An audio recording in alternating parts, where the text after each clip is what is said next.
မင်္ဂလာပါတကယ်ချင်းတို့အဲ့တော့ကမ္ဘာဖလားပွဲစတဲ့၄ရက်မှာကျွန်တော်ရဲ့ fan တွေအတွက်3ရက်တော့မှန်အောင်ရွေးချယ်ပေးနိုင်ခဲ့ပြီเนาะ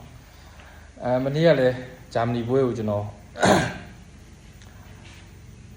5-1-6-1ခံမှန်းခဲ့တာပေါ့နော်7-1 ဒီဖြစ်သွားတယ်ဆိုတော့ကျွန်တော်ရဲ့ fan တွေကိုလည်း comment box မှာတကယ်ချင်းတို့တွေ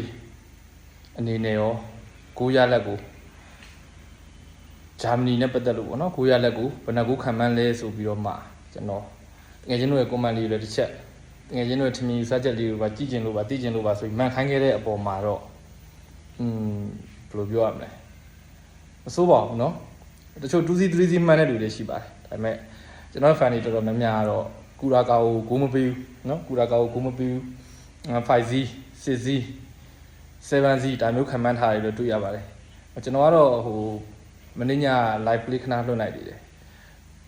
အဲ့ live မှာပြောခဲ့သလိုပါပဲเนาะဂျာမနီကောင်းတာမှန်တယ်ကူရာကာကိုညံ့တာလည်းမှန်တယ်ကူရာကာကိုအနေနဲ့ဒီခြေစစ်ပွဲမှာခြောင်လို့သာလင်ဒီအဆင့်ကိုတက်လှမ်းခဲ့တာဖြစ်တယ်ကမ္ဘာဖလားမှာပြောရမယ်ဆိုလို့ရှိရင်ဂျာမနီနဲ့ရှင်မယ်ဆိုခြေစွမ်းချင်းအရန်ကွာဟတယ်ဆိုတော့ကူရာကာအနေနဲ့ကောင်းလို့ရတော့မဟုတ်ဘူးဒါပေမဲ့ဂျာမနီ3-4-5ခုအနည်းဆုံးသွင်းမဲ့အနေထားတစ်ခုမှာကူရာကာအနေနဲ့တကူလောက်တော့ပြန်ရကောင်းပါရဲ့ပင်နယ်တီဖြစ်ဖြစ်ဟလာ OG ဖြစ်ဖြစ်ဆိုပြီးတော့မှကျွန်တော်5-1-6-1ဒီခံမှန်းခဲ့တာပေါ့နော်7-1တော့ဖြစ်သွားတယ်ဆိုတော့ထားပါဒါပေမဲ့အတိအကျလေးမဖြစ်တဲ့အတွက်နည်းနည်းလေးတော့ခံစားရခက်တာပေါ့နော်ကျွန်တော်ဘာလို့ဆိုကိုလည်းတိတ်အားမရအောင်เนาะဆက်ချင်းဒါမက္ကဆီကိုဆိုလဲ9ရလက်အတိအကျနဲ့ခံမှန်းနိုင်ခဲ့သလိုဘရာဇီးနဲ့မော်ရိုကိုမှာဆိုလဲ1-1ရလက်ခံမှန်းပြီးခဲ့တာပဲ9အောင်เนาะဆိုတော့မနေ့ကဂျာမနီနဲ့ဆိုလို့ရှိရင်ဒါကမ္ဘာဖလား4ရက်မှာ3ရက်တော့မှန်အောင်ခံမှန်းပြီးနိုင်ခဲ့ပြီပေါ့เนาะဆိုတော့ဒီညမှာရောတကယ်ကျွန်တော်အနေနဲ့ဘယ်အသင်းကိုရွေးချယ်သင့်လဲဆိုတာလေးကိုကျွန်တော်သုံးသပ်ပေးခြင်းလို့ဒီဗီဒီယိုလေးကိုရိုက်တင်လိုက်တာပေါ့เนาะတကယ်ကျွန်တော်ဆိုတော့ဒီညအနေနဲ့လဲတကယ်ကျွန်တော်ကမ္ဘာဖလား၄ပွဲရှိတာပေါ့နော်၄ပွဲရှိတဲ့အနက်ကနေပြီးတော့မှကျွန်တော်ကတော့ကျွန်တော်ရဲ့ fan တွေကို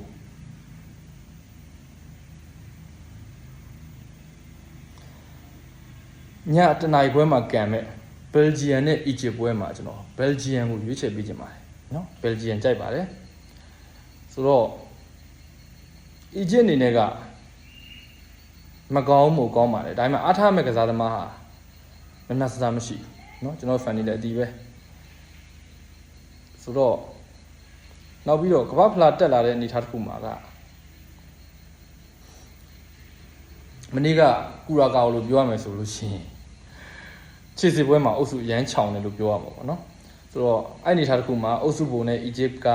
ကမ္ဘာဖလားကိုတက်လှမ်းလာခဲ့တယ်သို့တော့ဘယ်လ်ဂျီယံနဲ့ရှင်ရမယ့်အနေအထားတစ်ခုမှာကြတော့ခြေစွမ်းပိုင်းကအရန်ကြီးကွာဟပါတယ်เนาะကစားသမားအင်အားလဲတော်တော်လေးကွာပါတယ်ဒါတကယ်ချင်းတို့အနေနဲ့အီဂျစ်မှာ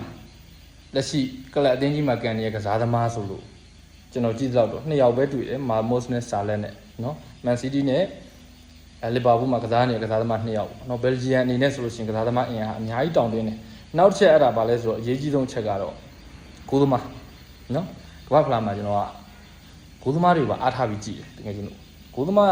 အရန်စကားပြောတယ်ဘာကြောင့်လဲဆိုကလပ်တင်းတွေလိုမျိုးအပိုင်ခွင့်ရေးကအများကြီးမရဘူးတကယ်ချင်းတို့ကမ္ဘာဖလားဆိုတာဘာလို့ဆိုအသင်းတွေရဲ့ training ဆင်းချိန်လေ့ကျင့်ချိန်တွေအားနည်းတဲ့ပုံမှာလီပွဲတွေကလပ်ပွဲတွေကြည့်ရတော့ကမ္ဘာဖလားဆိုတာ close အရန်မဖြစ်ဘူးဆိုတော့အပိုင်ခွင့်ရေးတွေလည်းရတာနည်းတယ်ဆိုတော့အပိုင်ခွင့်ရေးရတာနည်းတဲ့ပုံမှာတစ်ဖက်အသင်းကဂိုးသမားကကောင်းနေပြီဆိုတေးချတဲ့ဂိုးရဖို့ကတော့လမ်းမမီဆိုတော့ကစားသမားအင်အားတောင်းတင်းတာရဲ့အဲ့မှာအာဆင်နယ်တို့နာပိုလီတို့မန်စီးတီးတို့အတလန်တာတို့နော်အက်စတွန်ဗီလာတို့ကစားသမားတွေဖရန့်ဖတ်တို့လိုင်လီတို့ဖူဟန်တို့နော်ဒီကစားသမားတွေအပြင်မှာဂိုးသမားကရီယယ်မက်ဒရစ်ကကွန်တိုရေးဆိုတော့ပြီးပေါ့